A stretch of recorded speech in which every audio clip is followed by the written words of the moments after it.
À tous, aujourd'hui, on va faire le troisième cours de virologie. On va parler sur la productivité. Ça veut dire quoi le mot? On va parler sur la productivité. Veut dire quoi la productivité?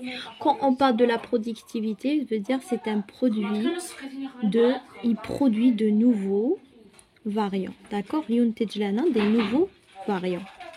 Donc la productivité toujours veut dire il produit de nouveaux variants. Bien sûr, pour la productivité, il y a deux conditions. Pour la productivité, on a deux conditions. D'accord? Toujours. La productivité, elle a deux conditions. La première condition, il faut que la cellule soit sensible. D'accord? La deuxième condition, il faut que la cellule, elle soit permissive. Donc, la productivité, on a toujours deux conditions. La première condition, il faut, donc, pour qu'il y ait la productivité, la productivité, avec deux conditions, les conditions, la productivité, elle peut pas se réaliser. Donc, deux conditions pour la productivité. Il faut que la cellule soit sensible, il faut que la cellule soit permissive. Que veut dire la cellule soit sensible?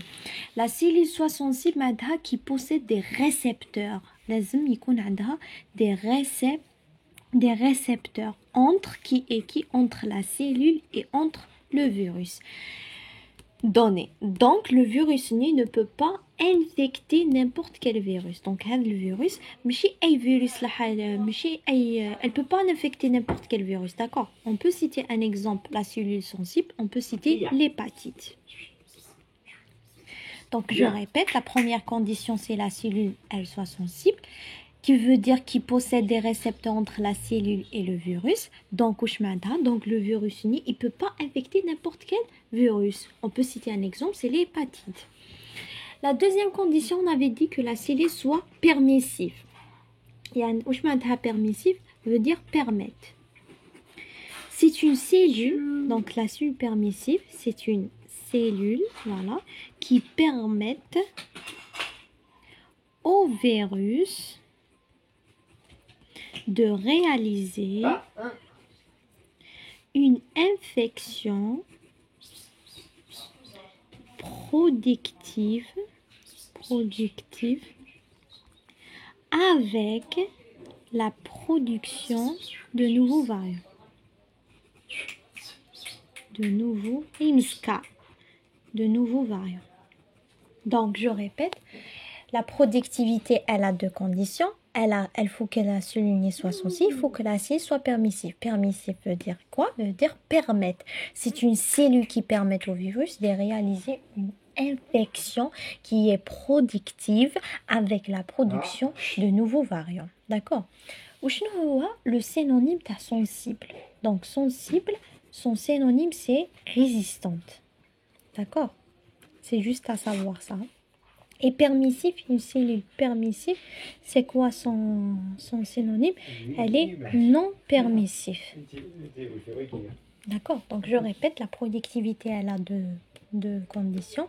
La cellule soit sensible, qui possède des récepteurs entre la cellule et le virus et qui donne entre le virus. Le virus ne peut pas infecter n'importe quel virus, exemple l'hépatite. Et la cellule permissive, c'est une cellule qui permet au virus de réaliser une infection productive et la production de nouveaux variants. Le synonyme de sensible, c'est résistante. Et le synonyme de cellule permissive, c'est non permissive. Dans la classification, j'ai oublié de mentionner le HHV8 C'est un virus qui est latente. Il provoque des virus de cancer. Je sais pas ce que je l'ai dit ou pas. Sacrum de Kaposi, les grandes taches marron de corte. C'est bouffe le corps des taches marron. On a aussi les papillomavirus. Les papillomavirus, c'est des virus lents de cancer. On a aussi les papillomavirus, HPV. HPV. C'est quoi ça? C'est des virus qui donnent le cancer. C'est un virus cancéreux qui provoque un cancer, d'accord? Donc tous ces virus, ils provoquent des cancers. C'est juste à savoir. Après, on va voir le macrophage. Les macrophages. J'aimerais bien savoir quel est le rôle de macrophage. Chut. C'est quoi le rôle de macrophage? Le macrophage, il a 3 rôles. Le premier rôle des macrophages, c'est la régulation des populations bactériennes. Donc ça, c'est le premier rôle des macrophages. Donc quand ils te demandent donc comme question, c'est quoi le rôle des macrophages? Le premier rôle des macrophages, c'est la régulation des populations bactériennes. Le deuxième rôle, c'est la transformation du matériel génétique.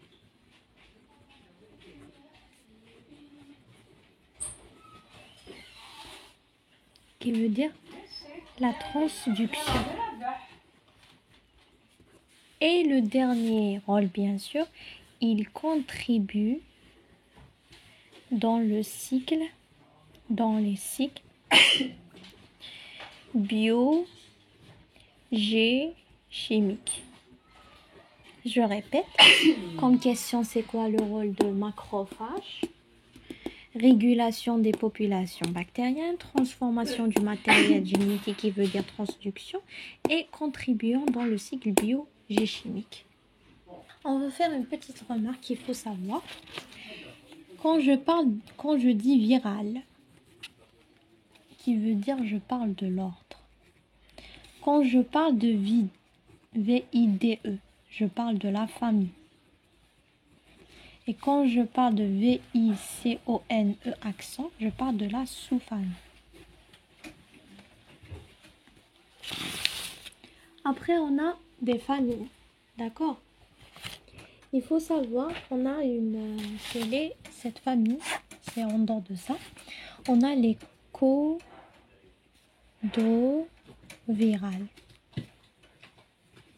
Donc les codovirales, il faut savoir que les codovirales, il est constitué de 5 familles. Donc les codovirales, il est constitué de 5 familles. Parmi les 5 familles, on va étudier 3. D'accord? Parmi les 5 on va étudier 3. Donc on a les codovirales, d'accord? On a 3 familles. C'est des macrophages. Voilà. On a 3 familles. Les Myoviridia, les Siphonoviridia et les Podoviridia. Donc chacun, on va étudier quelques caractéristiques ou bien on va donner leurs exemples. Mais avant de voir ça, il faut savoir qu'un phage, il est de 60 et 300 nanomes. Il faut savoir qu'il a un génome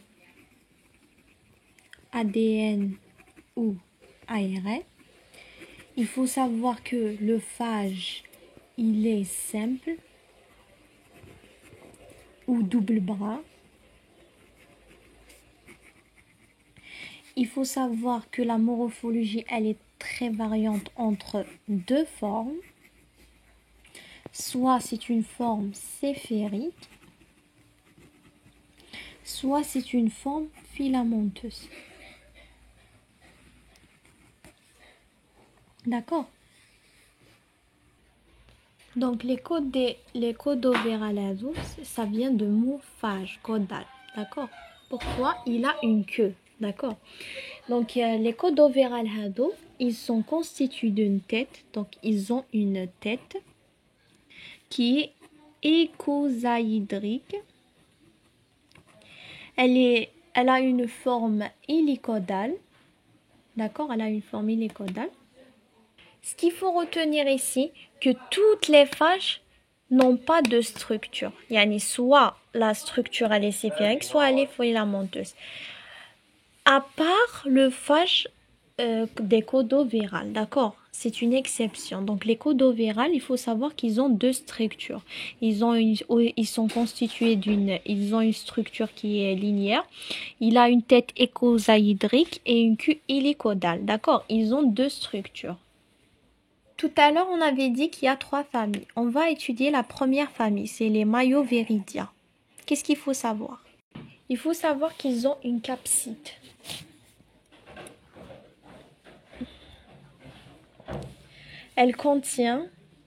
Ils ont une capside qui contient un génome à l'intérieur. Donc, avec la première classe, une capside, elle contient un génome à l'intérieur. Bien sûr, le génome هذا ADN double brin linéaire.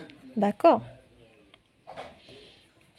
Qu'est-ce qu'il a aussi à la première famille? Donc, c'est des caractéristiques de la première famille. Elle a une capside qui contient un génome, c'est un ADN double brin.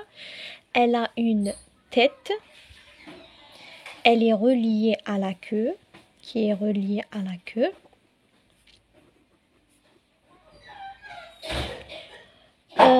Aussi, elle a une queue qui est contractile. La queue taha, comment elle est la queue? Elle est contractile. Elle peut devenir petite et aussi elle est longue. On peut citer un exemple, c'est des phages dans la première classe ado. On peut citer un exemple, les T4, qui infectent les E. coli. Donc, quelles sont les caractéristiques de la première famille? Bien sûr, les Maïoviridia. Les caractéristiques, elle a une capside qui contient un génome ADN double brin linéaire. Elle a une tête qui est reliée à la queue. La queue née, elle est contractile. On cite un exemple, c'est les T4 qui infectent les E. coli. Maintenant, on passe à la deuxième famille. Qu'est-ce qu'il faut savoir? Dans la deuxième famille, il faut savoir que la queue, elle n'est pas contractée. Donc la première, là, la queue, elle est contractée. Mais ici, la queue n'est pas contractée. Comment elle est la queue? Elle est rigide. D'accord? On peut citer un exemple. Les T5 qui infectent les E. coli. Après, on a les dernières familles. D'accord? La dernière famille, il faut savoir qu'ils ont une tête écosaïdrique. Ils ont une tête écosaïdrique. Ils ont un ADN qui est double brin linéaire. Ils ont aussi une queue qui est toute rigide et non contractile. Donc, ce qu'il faut retenir, juste la première classe qui a une queue contractile. Mais la deuxième et la troisième, la queue, elle n'est pas contractile. Donc, je répète, pour la troisième classe, qu'est-ce qu'il faut retenir? Ils ont une tête écosaïdrique, l'ADN double brin linéaire. Ils ont une queue qui est très rigide, non contractile. On peut citer un exemple dans la dernière classe, c'est les T7 qui infectent les E. coli. Puis on a la figure 7 qui montre un bactériophage de T4. Voilà, ça c'est un bactériophage de T4. Il appartient à la première famille, donc cette famille. Donc ça c'est un bactériophage T4 et ça c'est la structure d'un bactériophage T4. Comme vous le voyez ici, qu'est-ce qu'il a le bactériophage T4? Il a une tête capsidique. Il a un collier, il a une gaine, il a là-dedans un acide nucléique, il a les fibres caudales, il a le crochet caudaux, il a aussi la plaque basale. On a le phage T4. Le phage T4. Il faut savoir sur le phage T4, il est de 200 nanos. Il faut savoir qu'il appartient à la famille des codovirales. La famille des codovirales. Il a une structure linéaire.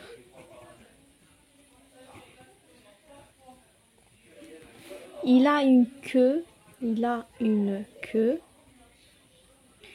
hélicodale et aussi une tête qui est écosaïdrique. D'accord? Il faut savoir que cette tête-là, elle a un ADN de double brin linéaire, et elle relie bien sûr la tête et la queue, elle est contractile. C'est ça les caractéristiques de Fash T4. Juste une petite remarque. Depuis tout à l'heure, je dis une queue contractile, une queue contractile. Donc, cette contractilité de cette queue, elle est due à une gaine. Cette gaine se dépose sur le tube et elle va se déposer sur le tube, d'accord, qui se contracte et elle devient petite comme un aérosol. D'accord? Elle va devenir petite comme... Pourquoi j'ai dit que cette contractilité, elle est due à une gaine et cette gaine se dépose sur le tube. C'est elle qui se contracte et elle donne petite comme un aérosol. D'accord? Ça, c'est une gaine. Ce qu'il faut aussi savoir, LTF. Quand je parle de LTF, je parle de fibre caudale. L, c'est long. T, c'est la taille. F, c'est fibre. Long au niveau de la queue. Donc, les fibres caudales, c'est LTF. Après, on a le STF. Il faut faire la différence entre le LTF et le STF. Quand je parle de STF, je parle du crochet. S, c'est short. T, c'est taille. F, c'est fibrille. C'est au niveau des plaques basales. Ici, c'est au niveau, bien sûr, de la queue. Mais ici, c'est au niveau des plaques basales. Puis, on a un cycle. Ça, la figure 8 qu'est-ce qu'elle représente? C'est la représentation schématique des principales éthiques des cycles infectieux des bactériologiques. Il faut savoir qu'on a deux cycles. On a le cycle lysogénique et on a le cycle létique. On va faire toutes les étapes de cycle lysogénique et toutes les étapes de cycle létique dans la prochaine vidéo. Merci d'avoir entendu. J'espère que vous avez compris. À la prochaine.